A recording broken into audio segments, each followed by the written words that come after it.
Assalamualaikum warahmatullahi wabarakatuh. Kami dari kelompok 10 yang bertemakan karakteristik pembelajaran madrasah yang beranggotakan yang pertama Febi Eko Cahyono NIM 193112006, yang kedua yaitu Rafika Dwi Cahyani 193112007, dan yang terakhir Tiara Dia Ainisa NIM 193112010. Perkenalkan teman-teman, nama saya Febi Eko Cahyono NIM 193111206, kelas PAI 4F dari kelompok 10. Akan menjabarkan tentang pembahasannya, yaitu yang pertama adalah pengertian daripada madrasah. Jadi kata madrasah itu sendiri itu sebenarnya diambil dari bahasa Arab, yaitu yadrusu, dorosan, dan darosa, yang artinya itu adalah belajar. Jadi kata madrasah itu menunjukkan arti tempat belajar, sedangkan pada padanan kata madrasah itu dalam bahasa Indonesia sendiri itu berarti sekolah. Nah, kemudian apabila dilihat dari makna Arab tadi ya, madrasah itu menunjukkan pengertian tempat belajar namun secara umum dan belum spesifik. Nah, jadi bisa dilaksanakan di mana saja. Contohnya seperti di masjid, kemudian di rumah, kemudian di sekolah itu juga bisa disebut madrasah. Nah, tempat-tempat ini dalam sejarah lembaga pendidikan Islam itu memegang peranan penting sebagai transformasi ilmu bagi umat Islam. Nah, dalam perkembangan selanjutnya itu secara teknis kata madrasah dikonotasikan lebih sempit lagi, lebih spesifik lagi, yakni suatu gedung atau bangunan tertentu yang dilengkapi fasilitas, sarana dan prasarana pendidikan untuk menunjang proses belajar ilmu agama.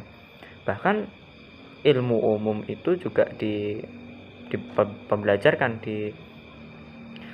dimasukkan ke dalam pembelajaran di madrasah sebagai nama bagi suatu lembaga atau wadah itu yang mewadahi proses transformasi ilmu itu telah mengalami perkembangan dan pemaknaan dalam rentan sejarah perkembangan umat Islam sejak zaman Rasulullah SAW hingga sekarang saat ini. Jadi madrasah itu dimaknai sebagai istilah yang menunjukkan pada proses belajar dari yang tidak formal sampai dengan yang formal. Jadi madrasah itu adalah suatu jenis lembaga pendidikan berbasis Islam, yaitu di bawah naungan agama Islam yang diusahakan di samping masjid dan pesantren. Nah, dulunya seperti itu. Nah, transformasi ilmu pengetahuan, terutama ilmu keislaman atau pendidikan agama Islam itu telah berlangsung sejak masuknya Islam di suatu wilayah di mana Islam itu mulai diterima.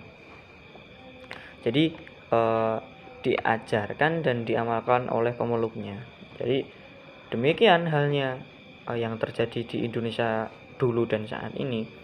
Jadi hasil seminar masuknya Islam dalam Indonesia atau di Indonesia itu dilaksanakan di Medan pada tahun 1963, itu menginformasikan bahwa Islam masuk Indonesia itu pada abad 1 Hijriah atau abad 4 Masehi.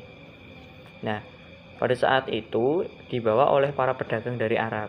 Itu dalam buku sejarah sudah kita pernah pelajari pada saat dulu SMA. Jadi melalui pesantren dan masjid-masjid, juga madrasah-madrasah. Kemudian aspek Islam yang pertama kali dikembangkan dan diajarkan adalah aspek tasawuf, yang kemudian itu disusul oleh aspek fikih, jadi hukum. Namun tidak berarti bahwa aspek fikih itu nggak penting, mengingat tasawuf yang berkembang di Indonesia adalah tasawufnya Sunni yang menempatkan fikih itu memang pada posisi penting dalam struktur bangunan tasawufnya. Jadi hal ini itu bisa dipahami dari kurikulum pesantren dan madrasah yang dikembangkan pada waktu itu berkisar pada aspek tasawuf, kemudian fikih, kalam, dan ilmu alat. Jadi seperti nahwu, sorof, balagh, dan masih banyak lainnya. Kemudian juga ada tafsir, yaitu meliputi tafsir Al-Quran, hadis, dan sebagainya. Namun tidak diketahui secara pasti cara pendidikan Islam itu dilakukan pada mula-mula Islam masuk di Indonesia pada saat itu. Jadi bagaimana perubahan-perubahan yang terjadi dalam sistem kelembagaan, bahkan metodologi kependidikan Islam. Nah, kemudian bagaimana keberhasilan dan kegagalan suatu sistem tersebut? Jadi kelembagaan dan metodologi pendidikan Islam itu apakah ada kegagalannya atau tidak? Jadi pertanyaan-pertanyaan ini itu tidak bisa hanya dijawab dengan cerita, tapi harus disertai dengan bukti-bukti dari penelitian, dari analisis, dan bukti-bukti sejarah yang memang itu real dan nyata. Dan tentunya itu bukan karangan. Jadi karena luasnya permasalahan terkait dengan perkembangan madrasah ini tadi, jadi penulis dalam tulisan ini sebenarnya saya pribadi itu tidak hanya hendak memaparkan proses kelahiran dan dinamika madrasah sebagai salah satu lembaga pendidikan Islam formal di Indonesia yang memang merupakan perkembangan lanjut atau pembaharuan dari lembaga pendidikan pesantren atau masjid. Jadi memang perlu analisis lebih dalam lagi ya, apabila kita memang mau mempelajari betul-betul apa itu sejarah daripada madrasah di Indonesia. Kemudian sejarah, berbicara soal itu, sejarah madrasah di Indonesia itu pada saat dulu itu sebelum madrasah lahir, seperti yang dapat dilihat sekarang ini, banyak sekali madrasah berdiri di Indonesia. Itu sebelumnya terdapat dua macam lembaga pendidikan di Indonesia, yang terdiri dari lembaga pendidikan yang bersifat formal dan pendidikan yang bersifat non formal atau informal. Jadi struktur dan macam yang dipakai itu guna membedakan kedua bentuk lembaga tadi itu adalah hubungan lembaga pendidikan dengan negara yang berbentuk teokrasi. Jadi sejak dahulu itu kan pada masa Rasulullah SAW sampai dengan periode sejarah Bani Umayyah, kegiatan belajar dan mengajar itu dilakukan di masjid atau surau-surau seperti yang saya jelaskan di awal pengantar pengertian madrasah tadi. Hingga pada akhirnya pada saat Bani Abbasiyah itu bukan hanya masjid atau surau yang digunakan untuk menjadi tempat pembelajaran, tapi juga digunakan sebagai perpustakaan. Nah, Istana Khalifah dan rumah-rumah para ulama itu juga dijadikan sebagai tempat belajar dan juga perpustakaan. Nah, di Indonesia sendiri itu pada dulunya itu pendidikan Islam dilakukan di surau, di langgar, masjid, dan pesantren dengan sistem halaqah. Jadi sistem halaqah itu suatu pendidikan di mana itu nggak pakai meja, nggak pakai kursi, kemudian tidak ada papan tulis, dan di situ tidak ada ruangan. Jadi memang contohnya di lapangan terbuka, dilakukan dimanapun lah, di asal di situ jalan yang namanya kegiatan belajar mengajar itu bisa disebut halaqah. Jadi berlangsung itu pada saat itu selama Islam berkembang sampai awal abad ke-20 Masehi. Jadi setelah masuk ke dalam abad 20 itu sudah mulai ada meja, kursi, papan tulis, kemudian dibuatkan sekolah dengan sistem kelas masing-masing tingkatannya seperti itu. Nah, akan tetapi meskipun demikian itu pendidikan ilmu agama saat itu dilakukan dengan sistem yang sangat sederhana, namun terbukti telah mampu melahirkan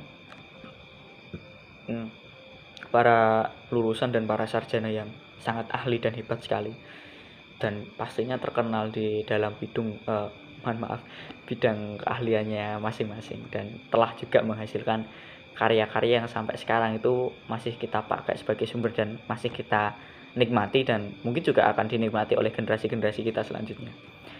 Nah, dalam perkembangan berikutnya itu mengingat berbagai pertimbangan, dibuatlah tempat-tempat belajar di luar masjid, terutama untuk mengajarkan baca tulis Al-Quran atau PTA, khususnya kepada anak-anak di situ. Nah, mempelajari ilmu Al-Quran dan dasar-dasar Islam itu memang pendidikan lanjutan itu dilaksanakan dengan sistem halaqah, yaitu secara bahasa berarti lingkaran. Jadi seperti mengaji saat ini, santri dan ustadznya itu melingkar, kemudian bercerita, berdiskusi, dan saling memahamkan seperti itu.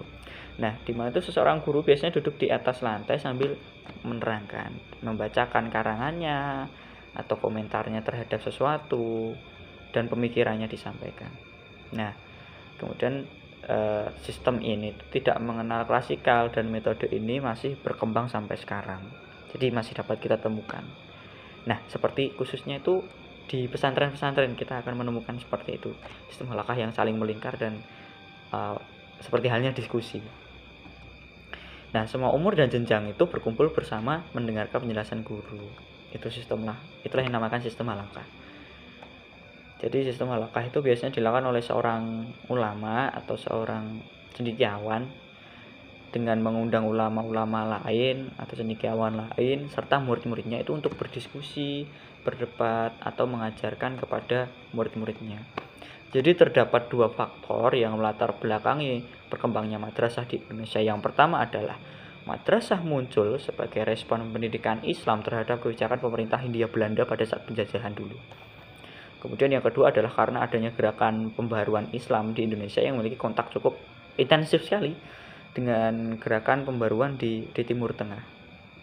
Jadi mengenai perubahan sistem halakah itu menuju sistem klasikal yang dikembangkan di madrasah di Indonesia itu lebih dipengaruhi oleh sistem sekolah-sekolah pemerintahan kolonial Belanda pada dulu itu.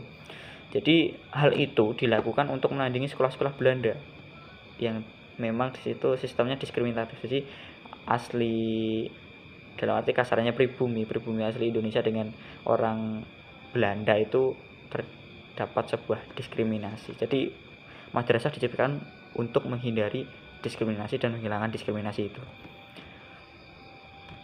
Yang dinilai itu tidak sesuai dengan cita-cita Islam, padahal Islam kan tidak mengajarkan yang namanya diskriminasi. Jadi pengaruh itu juga datang dari orang-orang Indonesia yang belajar di negeri-negeri Islam, khususnya di Timur Tengah, atau dari para guru ulama asli negeri Indonesia yang memang berjuang demi menyebarkan ilmunya, atau juga ada dari guru-guru yang berasal dari luar negara, dari luar negeri, tapi memang mengajar di Indonesia. Jadi madrasah itu bukan lembaga pendidikan Islam asli di Indonesia, tetapi berasal dari dunia Islam Timur Tengah yang berkembang sekitar abad 10 atau 11 Masehi. Jadi kehadiran madrasah di Indonesia itu menunjukkan sebuah fenomena modern dalam sistem pendidikan Islam di Indonesia. Jadi madrasah di Indonesia itu berkembang setelah berdirinya organisasi keagamaan yang bergerak memang di bidang pendidikan, seperti Jamiatul Khair pada tahun 1905, kemudian ada organisasi Muhammadiyah pada tahun 1912 yang didirikan oleh Kiai Haji Ahmad Dahlan, kemudian ada Mata'ul Anwar pada tahun 1916 di Banten, kemudian juga ada organisasi yang terkenal itu Nahdlatul Ulama yang berdiri pada tahun 1926 yang didirikan oleh Kiai Haji Hashim Asy'ari.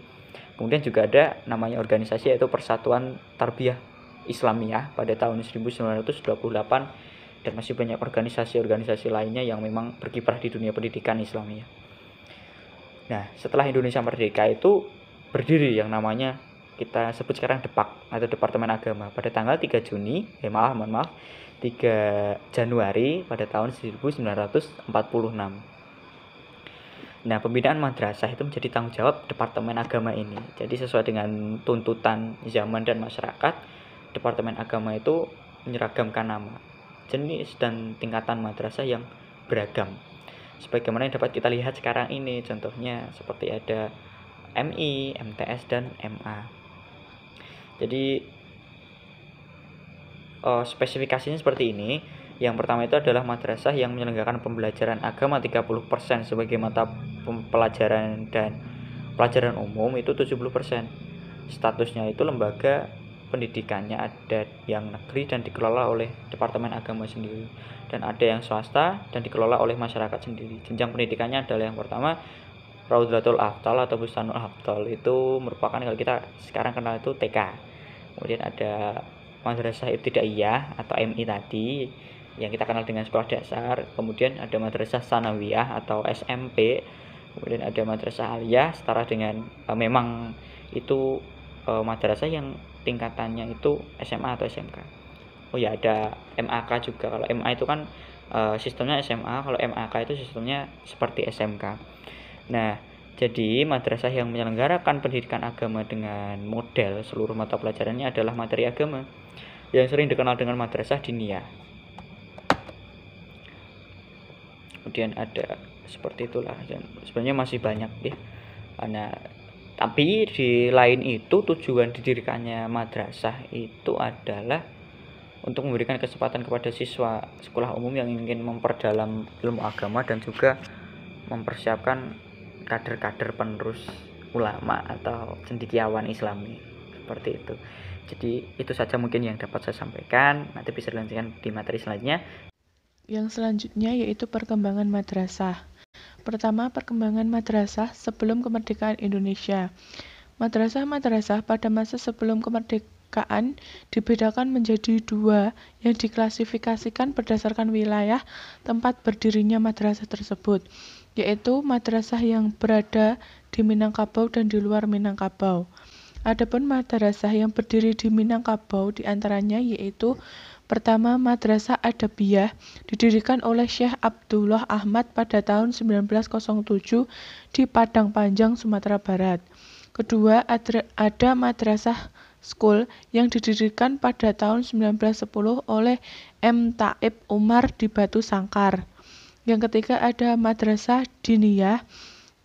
Madrasah didirikan pada tanggal 10 Oktober 1915 oleh Zainuddin Lebay El-Zunaisi di Padang Panjang. Yang selanjutnya ada Arabiyah School yang didirikan pada tahun 1918 oleh Syekh Abbas di Ladang Lawas. Yang selanjutnya ada Sumatera Tawalib secara formal membuka madrasah di Padang Panjang pada tahun 1921 di bawah pimpinan Syekh Abdul Karim Amrullah. Yang selanjutnya ada Madrasah Diniyah Putri, didirikan pada tahun 1923 di Padang Panjang oleh Rangkayo Rahma El Yunusiyah. Sedangkan madrasah yang berdiri di luar Minangkabau, yang pertama ada Madrasah Muhammadiyah, didirikan oleh organisasi Muhammadiyah pada tahun 1918. Kedua ada Madrasah Salafiyah, didirikan di Tebuireng, Jombang pada tahun 1929 oleh Kiai Haji Hasyim Asy'ari. Yang ketiga ada Jamiat Khair. Organisasi ini didirikan oleh Syed Muhammad Al-Fahir di Jakarta pada tanggal 17 Juli 1905. Yang keempat ada Al-Irsyad, didirikan pada tahun 1913 di Jakarta. Yang kelima ada Persatuan Islam atau Persis, didirikan permulaan tahun 1920 di Bandung. Yang kedua yaitu perkembangan madrasah pada masa Orde Lama, yaitu pada tahun 1945 sampai 1964. Diakuinya madrasah oleh negara secara formal sebagai lembaga penyelenggara pendidikan yaitu pada tahun 1950. Pada tahun 1959, Kementerian Agama di bawah Menteri Agama Kiai Haji Wahid Hasyim berupaya untuk mengembangkan madrasah dengan model Madrasah Wajib Belajar atau MWB yang ditempuh selama 8 tahun dengan pertimbangan bahwa anak pada umur 6 tahun sudah berhak untuk sekolah. Namun, MWB ini tidak terlaksana sesuai harapan. Hal ini karena kurangnya antusias masyarakat dan menganggap bahwa MWB kurang memenuhi syarat dalam memenuhi sebagai lembaga pendidikan agama, dan pada akhirnya pemerintah mendirikan madrasah yang sesuai dengan keinginan masyarakat, yaitu Madrasah Ibtidaiyah ditempuh 6 tahun, Madrasah Sanawiyah pertama ditempuh 4 tahun, dan Madrasah Aliyah ditempuh 4 tahun. Pada masa Orde Lama ini juga berdirinya lembaga pendidikan dan madrasah profesional keguruan, yaitu Pendidikan Guru Agama atau PGA dan Pendidikan Hakim Islam Negeri atau PHIN. Yang ketiga, perkembangan madrasah pada masa Orde Baru, yaitu pada tahun 1965 sampai 1696. Pada tanggal 10 sampai 20 Agustus 1970, disusunlah kurikulum madrasah dalam semua tingkatan secara nasional. Kurikulum madrasah diberlakukan secara nasional sesuai dengan keputusan Menteri Agama nomor 52 tahun 1971. Pada tahun 1975, Kementerian Agama yang dipimpin oleh Dr. Mukti Ali, MA, juga berupaya keras untuk menghilangkan dualisme sistem pendidikan menuju monosistem pendidikan dengan cara mengintegrasikan madrasah ke dalam sistem pendidikan nasional.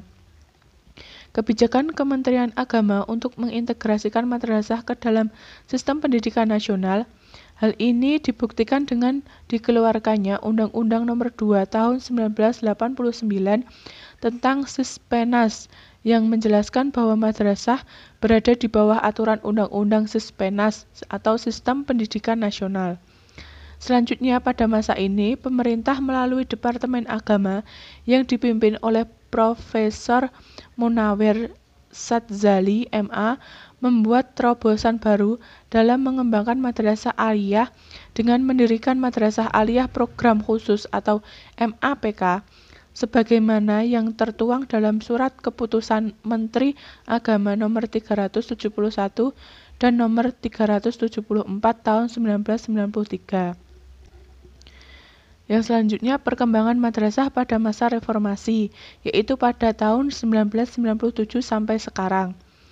Pada masa reformasi ditandai dengan adanya otonomi daerah dan desentralisasi pendidikan.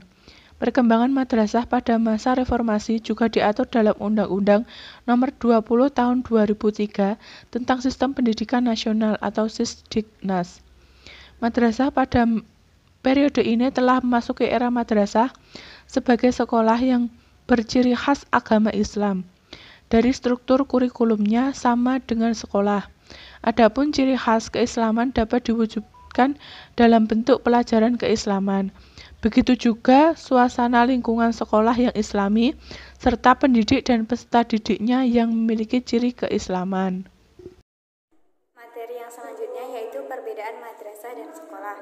Pengertian madrasah dalam istilah yaitu madrasah dalam bahasa Arab adalah bentuk kata keterangan lokasi zaraf makna dari asal-usul kata darasa. Secara harfiah, madrasah bisa diartikan sebagai wahana dan lokasi belajar para pelajar. Dalam pengertian versi bahasa Indonesia, madrasah memiliki arti sekolah. Pemahaman madrasah tidak berbeda dengan sekolah, namun di Indonesia sendiri, madrasah tidak lepas dipahami sebagai sekolah, melainkan lebih spesifik lagi, yakni identik dengan sekolah agama, tempat di mana anak-anak dididik memperoleh pembelajaran keagamaan Islam. Dalam membahas akar munculnya sekolah di Indonesia, ini mulai dari perjalanan sejarah dan pola kolonialisme Belanda yang terjadi sekitar 350 tahun yang lalu, yang menerapkan sistem feudalisme dan kolonialisme di negara Indonesia kita ini. Nah, ketika Belanda mulai menjajah Nusantara, yaitu Indonesia, dengan bentuk penjajahan dengan mengambil semua sumber daya alam, kekayaan dan rempah-rempah pada sebagian besar wilayah Indonesia, Belanda pun mulai melakukan penjajahan model baru yang dilakukan dengan membentuk lembaga pendidikan baru yang dinamakan sekolah.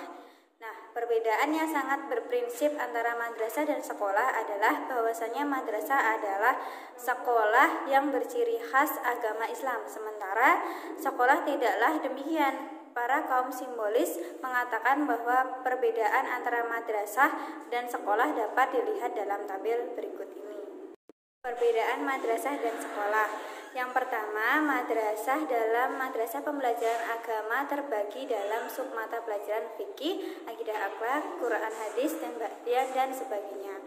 Sementara sekolah, mata pelajaran dalam sekolah pelajaran pendidikan agama Islam digabung menjadi satu. Yang kedua, alokasi waktu pembelajaran agama relatif lama, masing-masing sub mata pelajaran 2 jam tatap muka per minggu. Sedangkan sekolah, alokasi waktu pelajaran agama relatif singkat karena menjadi 2 jam tatap muka per minggu.